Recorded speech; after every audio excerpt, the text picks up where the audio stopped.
On my son's 35th birthday, my daughter-in-law screamed at me in front of 100 guests, "Get out of here and go get lunch ready, you useless old woman." I just obeyed. As I was serving myself, she knocked my plate to the floor and forced me to clean it up.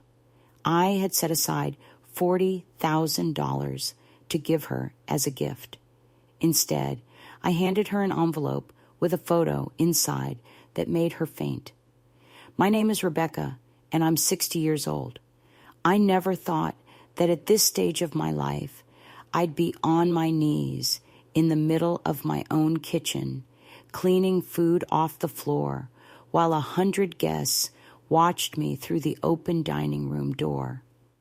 The plate had shattered against the tile with a crash that cut through all the party conversations. It had all started as a normal celebration. It was my son, Daniel's 35th birthday, and like every year, his wife, Laura, had insisted on throwing a huge party. Of course, I was the one who cooked, cleaned, and prepared everything while she glided around like the perfect hostess, accepting compliments for a spotless house and delicious food she had never touched. That morning, I had been up at 5 a.m. to start the preparations. The roast turkey, the side dishes, the homemade desserts I knew Daniel had loved since he was a boy. My arthritic hands ached after 3 hours of peeling potatoes and chopping vegetables, but I didn't care. It was for my son, for my family. Laura had appeared in the kitchen around noon, impeccably dressed in a white pantsuit that probably cost more than my monthly Social Security check. She watched me working at the stove and twisted her mouth into that familiar expression of disgust. "Rebecca, I hope you didn't put too much salt in the gravy, like last time," she said without even a hello. "My friends are used to fine dining." I swallowed hard and nodded. I had been living with them for 5 years, ever since my husband passed away, and I'd learned that talking back only made things worse. Daniel worked so much that he rarely saw these little interactions between Laura and me. To him, his wife was an angel who had generously agreed to let his mother live in their home. The guests started arriving at 2 in the afternoon. I stayed in the kitchen, plating the dishes, while Laura greeted everyone in the living room. I could hear her crystal-clear laughter, her charming comments, the way everyone praised her for her wonderful hospitality. "Daniel is so lucky to have you," I heard Mrs. Henderson, our neighbor, say. "Not every wife would go to so much trouble to throw such an elegant party." Laura accepted the compliments with false modesty, knowing full well I was back there, sweating over the hot stove while she shone in the spotlight. When it was finally time to eat, Laura swept into the kitchen with that cold smile she reserved just for me. "Rebecca, I want you to serve dinner," she said, but there was something different in her tone, harsher, crueler. "And please, wear the apron. We wouldn't want the guests to think you're one of them." My cheeks burned with shame. The apron was one thing, but the way she said it, as if I were a hired servant instead of the woman who had raised her son in this very house, cut me like a knife. I served plate after plate, carrying heavy platters that made my back scream in protest. The guests ate and chatted cheerfully while I moved back and forth between the kitchen and the dining room. Some smiled at me politely. Others simply ignored me as if I were part of the furniture. When I was finally able to sit down with my own plate, Laura came up behind me. She had been drinking wine all afternoon, and her voice had that dangerous edge it got when she'd had too much. "What do you think you're doing?" she asked loudly, just loud enough for several guests to turn and look. I'm eating, I mumbled, confused. Eating? Here, with the guests? Her voice rose another notch. Rebecca, please, you know your place is in the kitchen. The silence that followed was deafening. I could feel the eyes of everyone at the table on me. My heart started pounding so hard I thought they could all hear it. Laura, I started, but she cut me off. Get up, she yelled. Go to the kitchen where you belong, you useless old woman. The words hit me like a physical blow. Useless old woman. In front of 100 people I'd known for years. People from my church, neighbors, Daniel's friends, all staring at me with a mixture of shock and pity that made me want to vanish. I stood up slowly, my legs trembling. I didn't say a word because I couldn't. My throat was tight, and my eyes burned with tears I refused to shed in front of them all. But Laura wasn't finished. As I passed her carrying my plate, she stuck out her foot. It wasn't an accident. It was deliberate, calculated, cruel. I tripped, and my plate flew through the air, crashing onto the kitchen floor in an explosion of food and shattered porcelain. Look what you did, she shrieked, acting as if it were my fault. Clean up that mess immediately. I knelt on the cold floor, picking up the pieces of china with trembling hands. The food was everywhere. Mashed potatoes, gravy, chunks of turkey. My entire morning's work reduced to garbage on the floor. But as I cleaned, something inside me shifted. It wasn't dramatic or explosive. It was quiet and cold, like ice forming on a window pane in winter. As my knees ached against the tiles and Laura continued to shout orders from above, I made a decision. I had endured 5 years of this. 5 years of small and large humiliations. 5 years of being treated like a burden in the house where I'd raised my son. 5 years of watching Laura manipulate Daniel, spend his money, and turn my home into her personal kingdom. I finished cleaning in silence. The guests had gone back to their conversations, though I could feel their occasional pitying glances. By the time I got off the floor, Laura was back in the living room, laughing as if nothing had happened. But I knew something had happened. Something had changed forever in that kitchen, among the broken pieces of porcelain and wasted food. That night, after all the guests had left and Laura had gone to bed, smug with her performance, I lay awake in my small room. In my desk drawer was an envelope I'd been keeping for weeks, an envelope containing $40,000 in cash, money I had saved for years to give to Laura as a gift.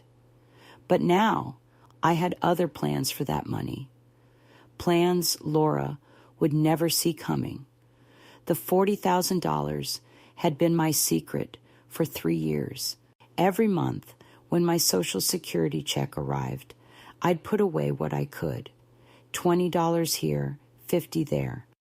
Sometimes more when I managed to save on my prescriptions, or when Daniel gave me extra cash without Laura knowing.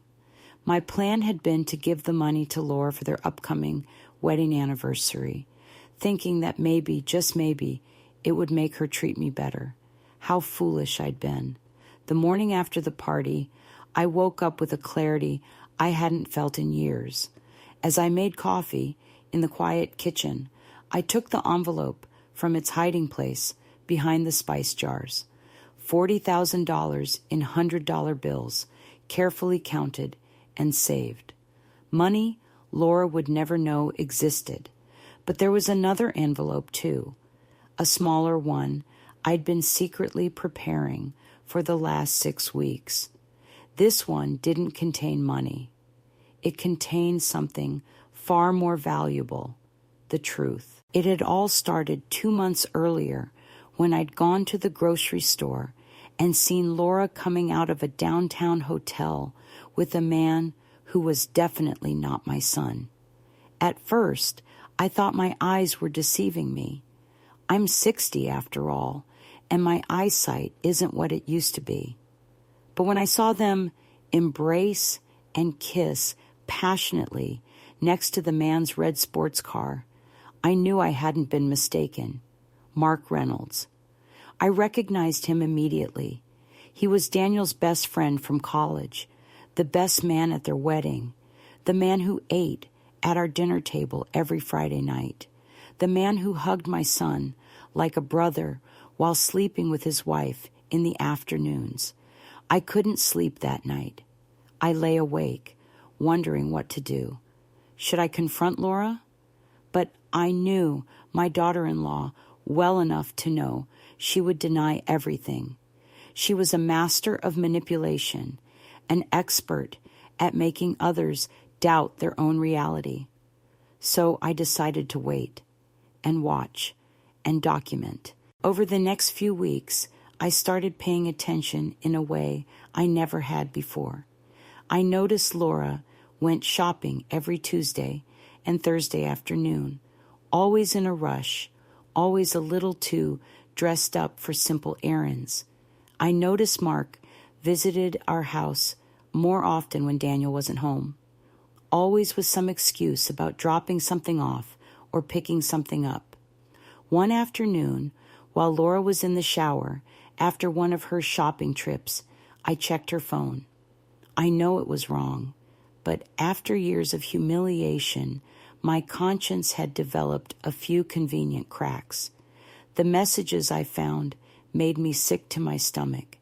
They not only confirmed the affair, but revealed they had been laughing at Daniel behind his back. Laura wrote to Mark about what a fool her husband was, how easy he was to manipulate, how he would never suspect a thing because he trusted her too much. He's like a puppy dog, Laura had written. He does whatever I say and gives me everything I want. Meanwhile, you and I can have all the fun we want. Mark's reply was just as despicable. Poor Daniel, always too good for his own good. At least his money is paying for our romantic getaways. I read those messages, shaking with rage. They weren't just betraying my son. They were spending his money on their affair. Daniel worked 60 hours a week to maintain the lifestyle Laura demanded, and she used that money to fund her infidelity. But there was more, so much more. Scrolling back through the messages, I discovered the affair had been going on for over 2 years. 2 full years of lies, of betrayal, of laughing at my son's expense. And worst of all, they had been planning for Laura to divorce him once she could secure a large settlement. I just need a couple more years, Laura had written. When I divorce him, I'll get half of everything, the house, the savings, the investments. Then we can be together officially with enough money to live comfortably. Mark had replied. And what about the old woman, Rebecca? She'll be the first to go, was Laura's response. Daniel will stick her in some cheap nursing home somewhere. I'll finally have my house all to myself. A cheap nursing home. After I had raised Daniel from a baby, after I had taken care of this house for 5 years while they lived their perfect lives, Laura had already decided my fate. A cheap place where I'd be left to die slowly while she enjoyed the fortune my son had built. That night, with trembling hands, I started taking screenshots of everything, every message, every photo, every sordid detail of their betrayal. I also started following them discreetly, documenting their meetups with photos taken from a distance. In 3 weeks, I had gathered enough evidence to destroy the perfect life Laura had built on lies. But I knew I had to be strategic. I couldn't just show everything to Daniel at once. Laura was too skilled at twisting situations. I needed the perfect moment.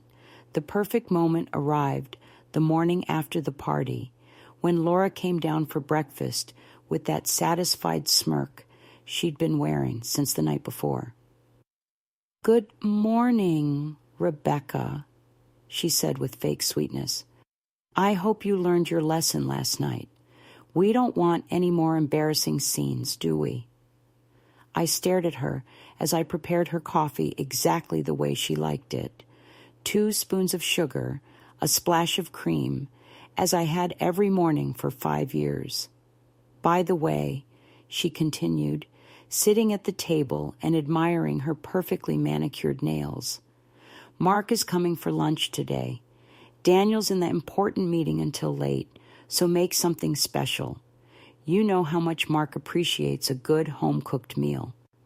The irony was so thick I could almost cut it with a knife. Mark coming to have lunch at Daniel's table while my son worked to support the woman who was betraying them both. "Of course," I said calmly. "I'll prepare something very special." Laura smiled, pleased with my apparent submission. She had no idea that in my desk drawer, next to the envelope with $40,000, was another envelope.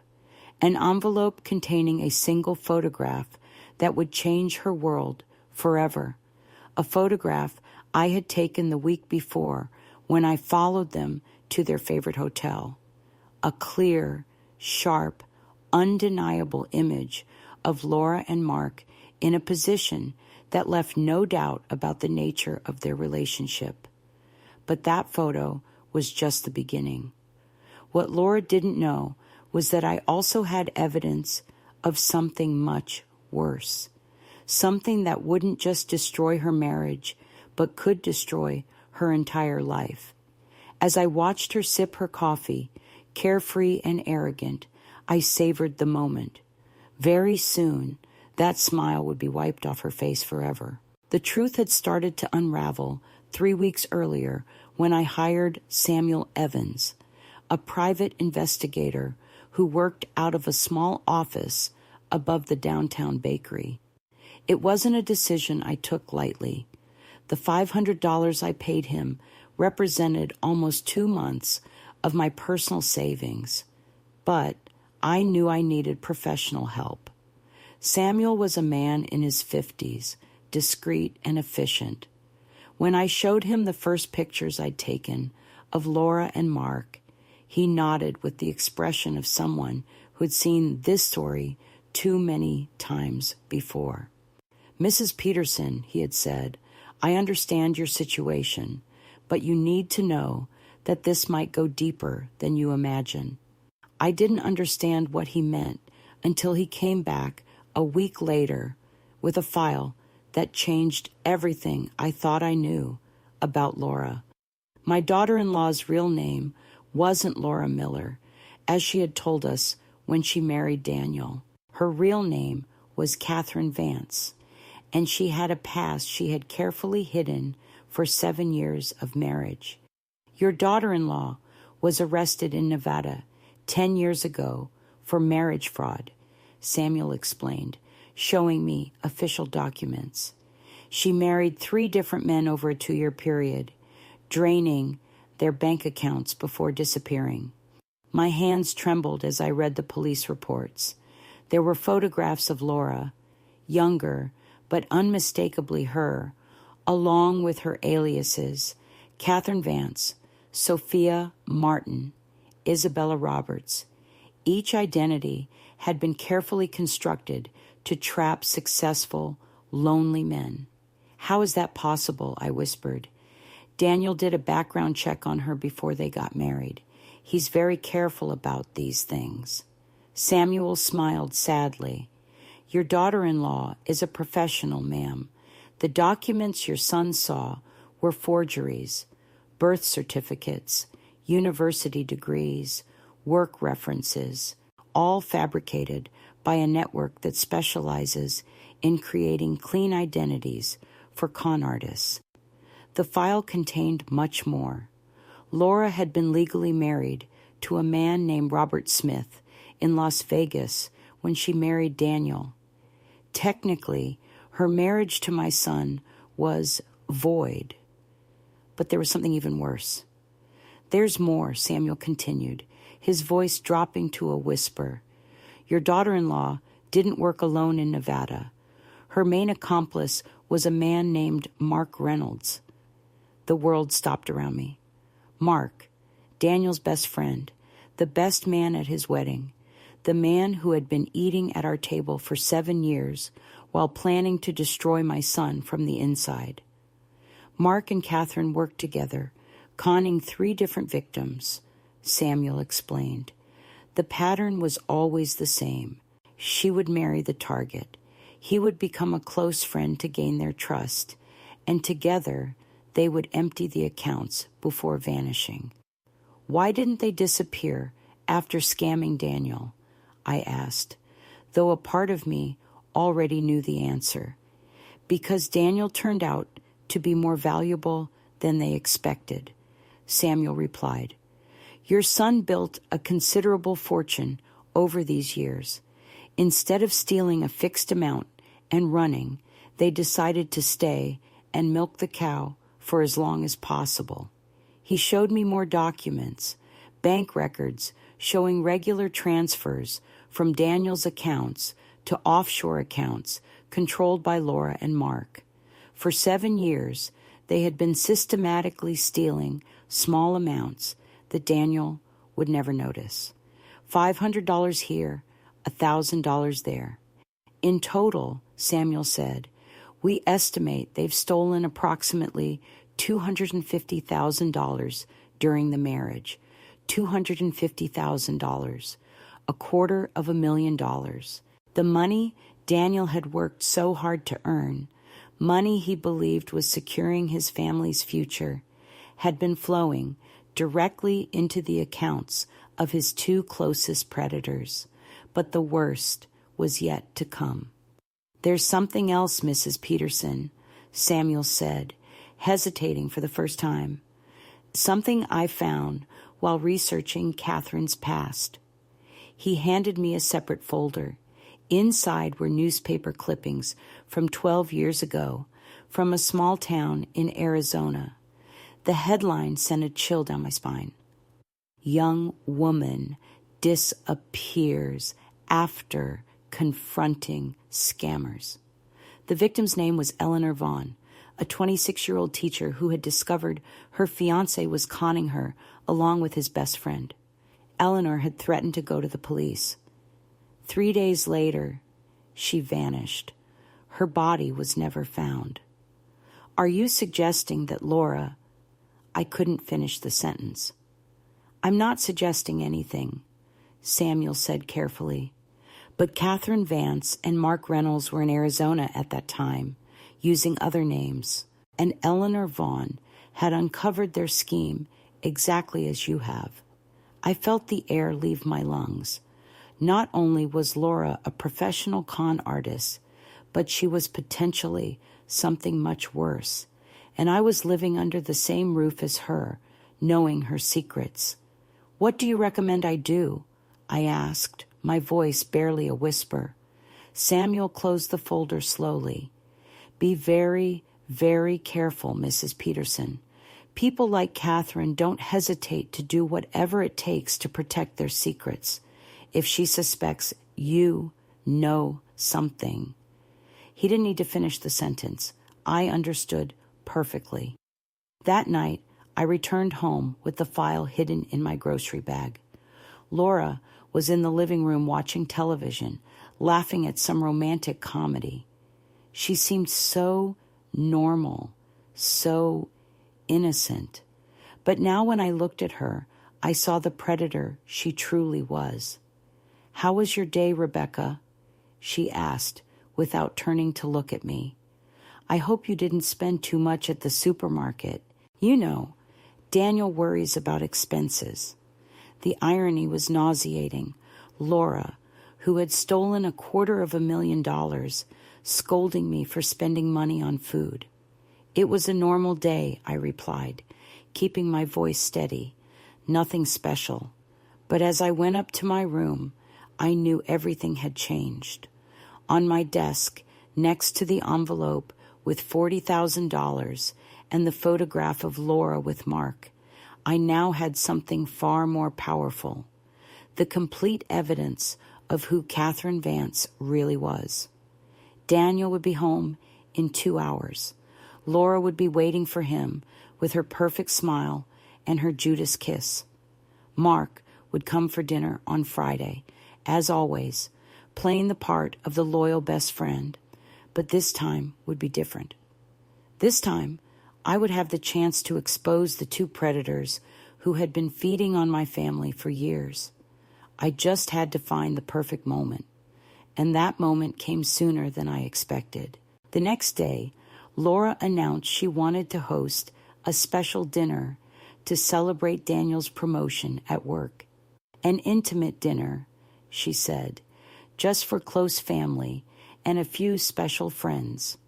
I'll invite Mark, of course, she said casually, and maybe a few of my friends from the country club. It will be a perfect night. As I listened to her plan her next performance, I smiled for the first time in weeks. Laura was right about one thing. It would be a perfect night, but not in the way she expected. The envelope with the photograph of her and Mark was still waiting in my drawer, but I now knew that a simple photo of infidelity wouldn't be enough. I had evidence of something far more devastating, and when the time was right, I would deliver all of it. The special dinner was scheduled for Saturday night. Laura had spent the entire week organizing every detail with the precision of a general preparing for battle. She invited 12 people. Mark, of course, a few friends from her country club, 2 neighboring couples, and Daniel's work partners, whom she considered important for his career. As always, I was invisible in her plans, except as the unofficial cook. For 3 days, she had me preparing appetizers, testing recipes, and making sure everything was perfect for her big night. "Rebecca, I want tonight to be flawless," she told me on Friday morning as she reviewed the guest list for the 10th time. "Daniel deserves for us to celebrate his success properly." Daniel's success. The irony ached in my chest.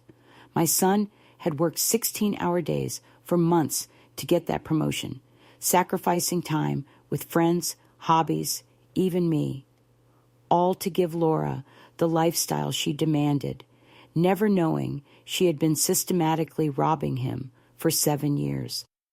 That afternoon, while Laura was out for her weekly spa treatment, which I now knew was her time with Mark, I called Samuel Evans. "Are you sure you want to do this tonight?" he asked. "Once you open that Pandora's box, you can't close it." "I'm sure," I replied, surprised by the firmness in my own voice. "My son deserves to know the truth." "All right. I've mailed you all the additional documentation you requested. It should arrive this afternoon. And Mrs. Peterson, be careful. Catherine is unpredictable when she feels cornered." The package arrived at 4 o'clock. Inside were certified copies of everything: the police reports from Nevada, the marriage records showing Laura was still legally married to Robert Smith, the bank records of the transfers, and even information about Eleanor Vaughn and her disappearance. There was also something I hadn't expected: photos of Laura and Mark taken that very afternoon at the downtown hotel. Samuel had followed my request to get fresh evidence they couldn't deny or explain away. As I organized all the documents in chronological order, a strange calm came over me. After years of feeling powerless, I was finally in control of something. The truth was my weapon, and it was razor sharp. The guests started arriving at 7. Laura was radiant in a blue dress that probably cost more than my monthly rent. She greeted each person with effusive hugs and that musical laugh she used when she wanted to impress. Daniel got home from work just in time, still in his suit, visibly tired but smiling at the effort Laura had made to celebrate him. My heart broke, seeing the genuine gratitude in his eyes as he kissed her on the cheek. "Thanks for organizing all this, honey," he said. "I know how much work it took." "Anything for you, my love," Laura replied, with that sweet voice she had perfected over years of deceit. Mark was the last to arrive, of course. He walked in with that confident smile he had cultivated over years of betrayal, hugging Daniel like the brother he pretended to be. "Congratulations, man," he boomed, slapping him on the back with false enthusiasm. "You completely deserve it. You deserve it all right," I thought bitterly. "You deserve to know your best friend has been betraying you for years." The dinner proceeded like all of Laura's dinners, perfectly choreographed, filled with superficial conversations and forced laughter. I served each course in silence, invisible as always, observing the performance from the shadows. During dessert, Laura stood up, her wine glass in hand. "I'd like to make a toast," she announced, her voice projecting through the dining room.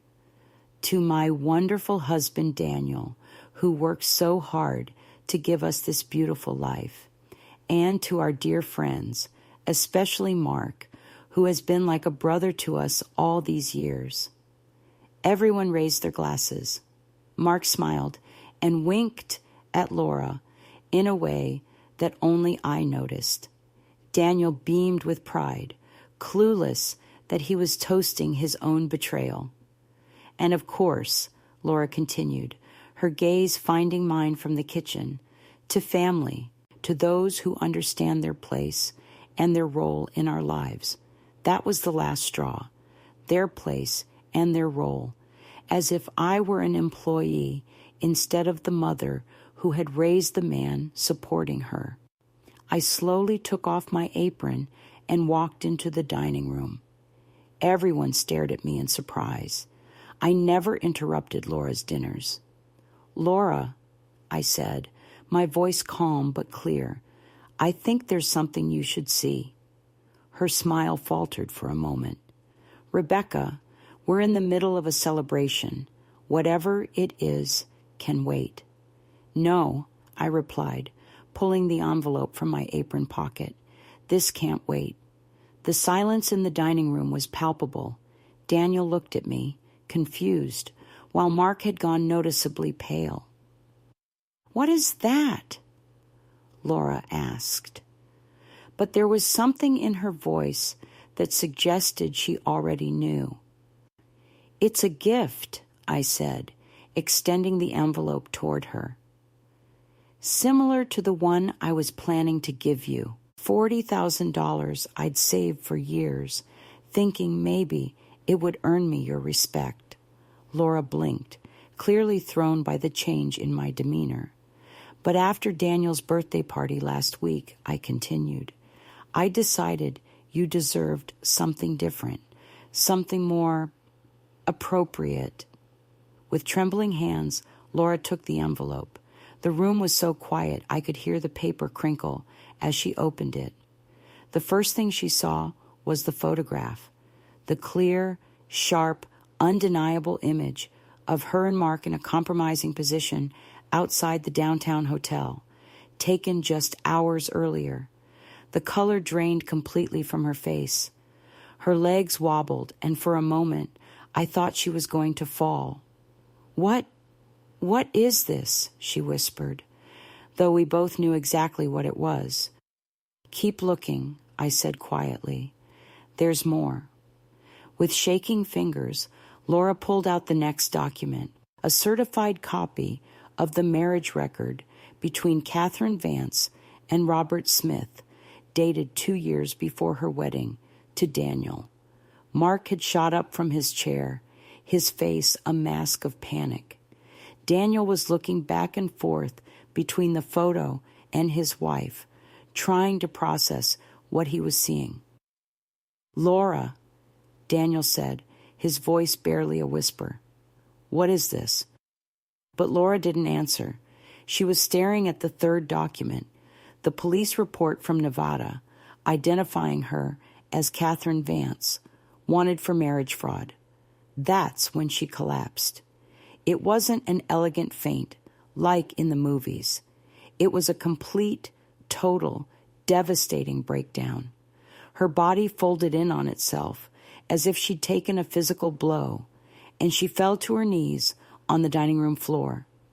The guests jumped back, some of them screaming. Mark rushed toward her, but stopped when Daniel looked at him with an expression I had never seen on my son before. "Don't you touch her," Daniel said, his voice dangerously low. "Don't you go near my wife." "Daniel, man, I can explain," Mark started. "Explain what?" Daniel's hand was shaking as he held up the photo. "Explain why my best friend is sleeping with my wife. Explain why my wife apparently has another name and another husband." Laura was sobbing on the floor, but they weren't tears of remorse. They were tears of panic from a woman who knew her carefully constructed world had just imploded. "There are more documents in the envelope," I said softly, addressing Daniel. "A lot more." Daniel dumped the contents of the envelope onto the dining room table. Bank records, additional photographs, police reports, all scattered in front of the guests who had come to celebrate his success. The silence that followed was absolute. 12 people staring at the evidence of a betrayal so complete, so devastating, that no one knew what to say. Finally, Daniel spoke, his voice broken but firm. "I want everyone to leave. Now." The guests didn't need to be told twice. They got up and filed out in silence, some mumbling apologies, others simply fleeing the discomfort. Mark was the last to move. He approached Daniel with his hands outstretched, pleading, "Daniel, please, let me explain. Things got complicated, but we never meant to hurt you." My son looked at him with a coldness that surprised me. "Get out of my house," he said quietly, "and if I ever see you near my family again, I will call the police."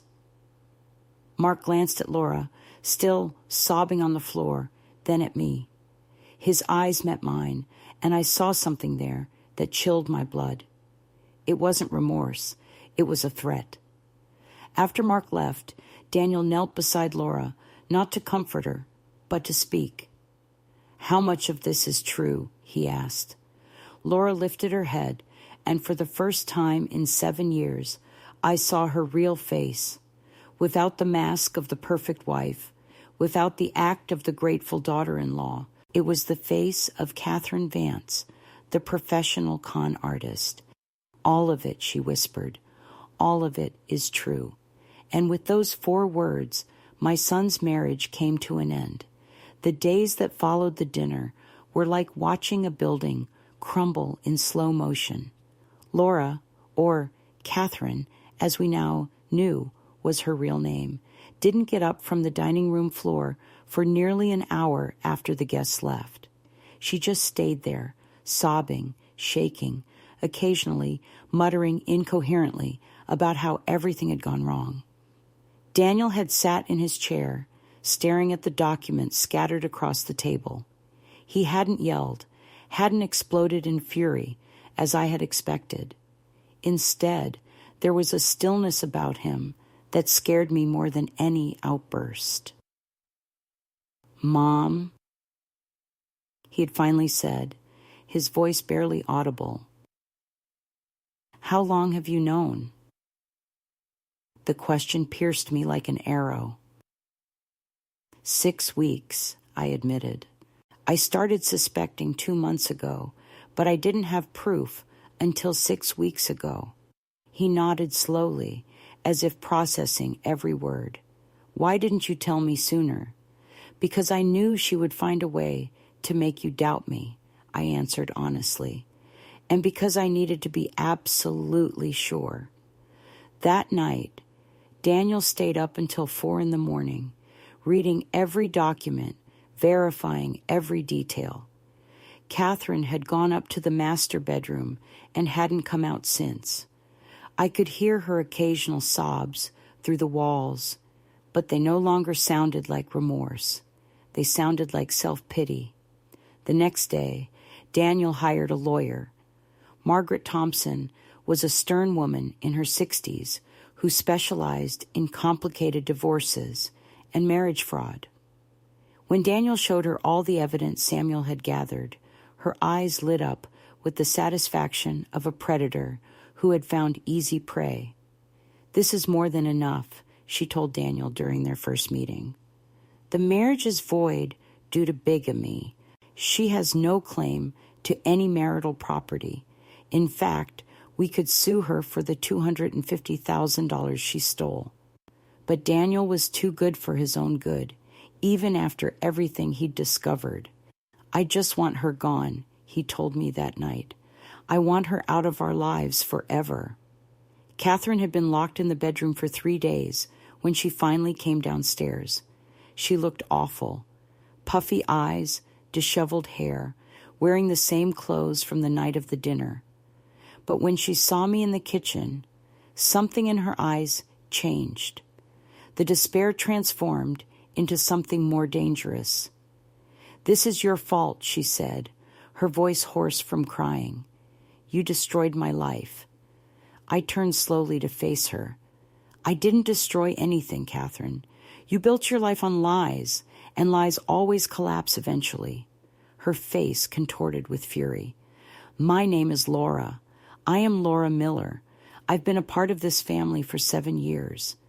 Your name is Catherine Vance," I replied calmly, "and you were never a part of this family. You were a parasite feeding on it." That's when she attacked me.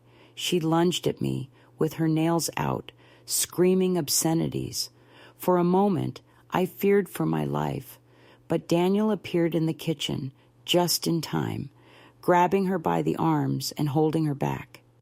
"Let go of me!" Catherine screamed. "This old witch ruined everything I worked for." "What you worked for," Daniel said, his voice cold as ice, "was stealing my life." That was the first time I saw my son truly angry. Not the explosive kind of anger, but something deeper and more controlled. Catherine must have seen something in his eyes too, because she stopped struggling and collapsed against him, sobbing. "Daniel, please," she begged. "I know I made mistakes, but I love you. I really do. We can get through this." Daniel pushed her away from him as if she were something unclean. "You don't know what love is, Catherine. You only know how to manipulate it." The next few days were a whirlwind of legal activity. Margaret Thompson had initiated the annulment process, frozen their joint bank accounts, and filed a civil suit for the stolen funds. Catherine had hired her own lawyer, a nervous man who clearly realized he had an unwinnable case. But Catherine had one last card to play. A week after the confrontation in the kitchen, the police arrived. 2 serious-looking officers who asked to speak with me about certain allegations. Catherine had filed a complaint, claiming I had been harassing and threatening her and had fabricated evidence against her. She claimed the photographs had been digitally manipulated and that the documents about her past were malicious forgeries. "She's a resentful old woman who never accepted me," she had told the police, according to Detective Johnson. "She's trying to destroy my marriage because she's jealous of my relationship with her son." Fortunately, Samuel Evans had anticipated this move. He had certified copies of all the documents, testimonies from sources in Nevada, and forensic evidence that the photographs had not been altered. The police investigation lasted exactly 3 days before they dismissed Catherine's allegations as false, but the damage to her credibility was devastating. Her own lawyer quit after discovering she had lied to him as well. That's when Mark reappeared. He had been hiding for 2 weeks, probably hoping everything would blow over. But when he realized Catherine was losing, he decided to save his own skin. He showed up at Margaret Thompson's office with his own lawyer, offering to testify against Catherine in exchange for immunity. He had detailed records of all the financial transfers, copies of text messages, and evidence of other schemes they had been running together. Mark Reynolds was smart, Margaret explained to me after the meeting.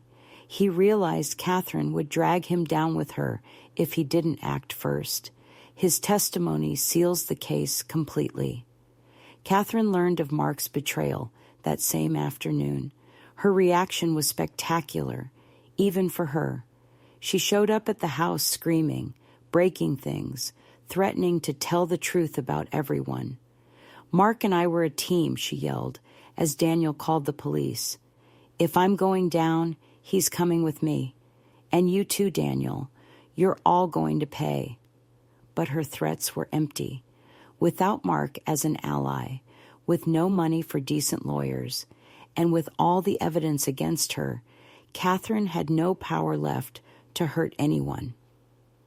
The police arrested her that night for violating a restraining order Daniel had obtained days earlier. She spent 3 days in jail before she could make bail. When she got out, she had changed. She was no longer the furious, desperate woman from before. She was something more dangerous. A woman who had accepted she'd lost everything and now only wanted to cause as much damage as possible. "This isn't over," she told me when she came to collect her things under police supervision. "You may have won this battle, Rebecca, but I know things about this family that could destroy you all." I looked her straight in the eye. "You have no more power here, Catherine. You can't hurt my family anymore." She smiled, but there was no joy in it. "We'll see." 3 days later, Catherine Vance disappeared. She packed her most valuable belongings during the night and simply vanished. She left no forwarding address. She didn't say where she was going. One day she was there. The next, she was gone, as if she had never existed. Daniel found a note in the master bedroom. "This isn't over. I'll be back when you least expect it." But I knew she wouldn't be back. Catherine was a predator, and predators always look for easy prey. Daniel was no longer easy prey. He was no longer the naive man she had met. Mark didn't stick around either. After testifying against Catherine, he sold his house and moved to another state. He had lost not only his accomplice, but also the best friend he had betrayed for years. For the first time in 7 years, the house was peaceful. No more tension, no more walking on eggshells, no more pretending everything was fine when it clearly wasn't. Daniel had lost a wife and a best friend, but he had gained something more valuable, the truth. And after living in lies for so long, the truth felt like freedom. But I knew the real healing was just beginning. 6 months after Catherine disappeared, Daniel and I were sitting in the backyard, enjoying our morning coffee in a comfortable silence we hadn't shared in years. The lawn was green and manicured. The flowers I had planted were blooming, free from the constant tension that had dominated the house for so long. "Mom," Daniel said finally, breaking the silence, "I never properly thanked you for what you did." I set my cup down and looked at him. My son had changed over these months. The stress lines around his eyes had softened. He'd regained weight I hadn't even realized he lost. And, for the first time in years, he seemed truly at peace. "You don't need to thank me for protecting my family," I said. "But I do need to apologize," he continued, his voice thick with emotion. For 7 years, I let her treat you horribly. I watched you serve, clean, and endure her humiliations, and I did nothing to stop her. A lump formed in my throat. You were in love, Daniel, or you thought you were. No, he said firmly. That's no excuse. You're my mother. You raised me on your own after Dad died. You worked 2 jobs to put me through college. You sacrificed everything for me, and I let a stranger treat you like you were invisible in your own home. Tears started to roll down my cheeks. We'd had many conversations over these months, but this was the first time Daniel had truly confronted his role in what had happened. For years, I wondered why you never stood up for me, I admitted. Why you never saw what she was doing. I started to think maybe there was something wrong with me. Daniel closed his eyes, the pain clear on his face. Oh God, Mom, she was so good at manipulating me. Every time I noticed something, she had an explanation. She'd say you were being difficult, that you were jealous of our relationship, that you needed boundaries because you were too demanding. And you believed her? I wanted to believe her, he admitted. It was easier to believe you were the problem than to face the possibility that my perfect wife was a liar. We sat in silence for a few minutes, processing years of pain and misunderstanding. Do you know what hurt the most? I finally asked. Daniel shook his head, that after everything I sacrificed for you, after all the years I cared for you and loved you unconditionally, you chose to believe a woman you'd known for just a few years instead of trusting the mother who had been there your entire life. Daniel got up from his chair and knelt beside mine, taking my hands in his. You're right, he said, his voice breaking, and there's no excuse for it. But I want you to know that I will never, ever let anyone treat you that way again. And I will never again doubt you when you tell me something is wrong. I hugged him then, feeling like I was getting my son back after years of having lost him to a stranger. The following weeks brought more resolutions. Margaret Thompson had managed to recover $180,000 of the funds Catherine and Mark had stolen. It wasn't everything, but it was significant. Daniel used some of that money to remodel the house, erasing every trace of Catherine's reign. I want this to be your house again, Mom, he told me, as workers stripped the wallpaper Catherine had chosen. I want you to feel welcome here again. He also insisted on giving me the $40,000 I had saved. That money is yours, he said when I protested. You saved it from your own pension, and I want you to use it for yourself. Travel, hobbies, whatever makes you happy. For the first time in decades, I had money that was completely mine, not for the family, not for emergencies, but just for me. I decided to use it for things Laura had never allowed. I redecorated my room, bought books, and even signed up for a painting class at the community center. The biggest transformation, however, was in Daniel himself. Without Catherine constantly manipulating him, my son began to rediscover who he really was. He started cooking again, something he had loved, but that Catherine had constantly criticized. He took up his old hobby of photography. He even started hanging out with friends that Catherine had subtly pushed away over the years. I feel like I'm waking up from a very long dream, he told me one night. A dream where I wasn't myself. But the real test of our healing came when Daniel started dating someone new. Sarah was a 42-year-old nurse, divorced, with 2 teenage kids. She was the opposite of Catherine in every way.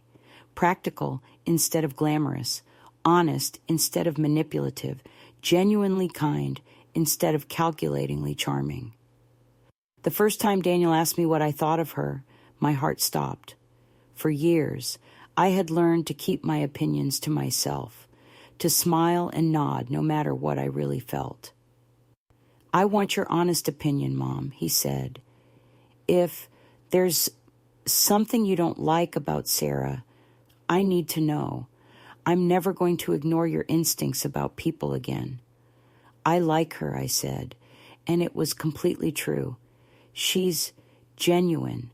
She's not putting on an act to impress you. And most importantly, she treats you with real respect, not that fake admiration Catherine used to manipulate you. Daniel smiled. "That's exactly what I thought." Sarah started coming over for Sunday dinner, sometimes bringing her kids. It was wonderful to have children in the house again, filling the spaces that had been silent for so long. And Sarah always insisted on helping with the cooking, treating me like an equal instead of an invisible servant. "Mrs. Peterson," she told me one afternoon as we washed dishes together, "Daniel told me what happened with his ex-wife. I just want you to know that I completely respect the place you have in his life. This is your house, your family. I'm just a guest." I felt tears in my eyes. "Call me Rebecca," I told her, "and you're not a guest. If Daniel is happy with you, then you are welcome here."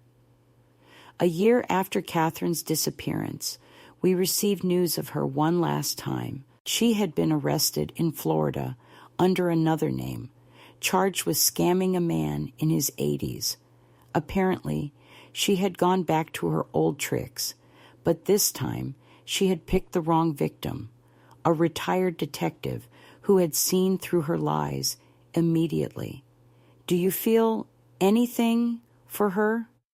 Daniel asked me when we saw the news report. I thought about it for a moment. "Pity," I finally admitted. "Pity for someone who never learned that real relationships built on real love are worth so much more than anything you can steal or manipulate." Daniel nodded. "I feel the same, and relief that she's so far away from us." Mark had also been arrested in Nevada on charges related to his past scams. Apparently, his testimony against Catherine hadn't been enough to protect him from his own crimes. The last I heard, he was serving a 5-year prison sentence. In the second year after Catherine left, Daniel and Sarah got engaged. This time, Daniel asked for my blessing before he proposed. "Are you sure this is right?" I asked, not because I doubted Sarah, but because I wanted to be sure Daniel was making the decision for the right reasons. "I'm sure," he said, "but I'm doing things differently this time. No big ceremony, no trying to impress anyone, just close family, people who actually love us." Daniel and Sarah's wedding was everything his first wedding hadn't been: intimate, heartfelt, and filled with real love instead of spectacle. They asked me to walk Daniel down the aisle, officially acknowledging the role I had in his life. "You're the most important woman in my life," he told me as we walked, "and I want Sarah and everyone else to know it." Now, 3 years after this all began, I sit in the same garden where Daniel and I had that crucial conversation. But I'm not alone. Sarah is beside me, teaching me how to use a tablet to see pictures of her kids at college. Daniel is in the kitchen, making lunch for all of us, singing softly as he cooks. The house is full of real life again. Not the fake, perfect life that Catherine had created, but the messy, imperfect, yet genuinely happy life of a real family. Sometimes I wonder what would have happened if I'd never found the courage to expose Catherine, if I'd stayed silent, enduring her humiliations, watching my son be manipulated and robbed without doing a thing. But it doesn't matter anymore. I made the right choice at the right time. I protected my family the only way I knew how, with patience, with evidence, and with the truth. And now, for the first time in years, we are all where we belong.